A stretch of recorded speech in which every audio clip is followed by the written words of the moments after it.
Secretariat പടിക്കൽ നിരാഹാരമനുഷ്ഠിക്കുന്ന വനിതാ civil police ഉദ്യോഗാർത്ഥികൾക്ക് വരുന്ന 15 ദിവസം നിർണായകം.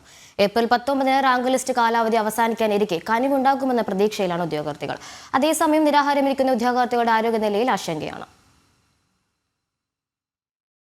അവസാനവട്ട പ്രതീക്ഷയും കൈവിട്ടതിന് പിന്നാലെയാണ് നിരാഹാര സമരമെന്ന കടുത്ത നിലപാടിലേക്ക് ഉദ്യോഗാർത്ഥികൾ ചെന്നെത്തിയത്. കഠിനമായ ചൂടും ഇടയ്ക്ക് പെയ്ത മഴയ്ക്കും ഉദ്യോഗാർത്ഥികളുടെ പോരാട്ടവീര്യത്തെ തകർക്കാനായില്ല. റാങ്ക് ലിസ്റ്റ് അവസാനിക്കാൻ ദിവസങ്ങൾ മാത്രമാണ് ബാക്കിയെങ്കിലും അവസാനവട്ട പ്രതീക്ഷയും കൈവിടാതെ സമരമുഖത്താണ് ഉദ്യോഗാർത്ഥികൾ.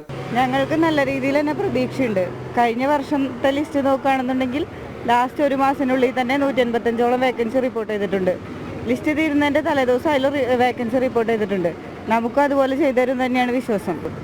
നമുക്ക് ഇത്രയും നാൾ പ്രതീക്ഷ തന്നായിരുന്നു, എന്നിട്ട് ഇത്രയും നാളായിട്ട് വേക്കൻസി ഒന്നും വരാത്തതുകൊണ്ടാണ് നമ്മൾ നിസ്സഹായാവസ്ഥ കൊണ്ടാണ് ഇവിടെ വന്നിരിക്കുന്നത്.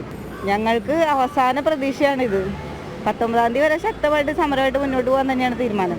പോലീസിൽ വനിതാ പ്രാതിനിധ്യം ഉറപ്പാക്കുമെന്നത് പിണറായി സർക്കാരിന്റെ വാഗ്ദാനമായിരുന്നു. സ്ത്രീ പ്രാതിനിധ്യം 15% എന്നതായിരുന്നു വാഗ്ദാനം. എന്നാൽ സാമ്പത്തിക പ്രതിസന്ധിയുടെ പേരിൽ ഇത് നടപ്പിലാക്കാതെ പോയി. നിലവിൽ 9 പുരുഷ പോലീസ് നിയമനം നടന്നാലേ ഒരു വനിതാ നിയമനം നടക്കൂ. പുരുഷ നിയമനം കുറഞ്ഞതോടെ വനിതാ നിയമനവും താളം തെറ്റി. 56,000 പുരുഷ പോലീസ് ഉദ്യോഗസ്ഥരുള്ള സേനയിൽ കേവലം 5,000 പേർ മാത്രമാണ് വനിതാ ഉദ്യോഗസ്ഥരായുള്ളത്. ജനം, തിരുവനന്തപുരം.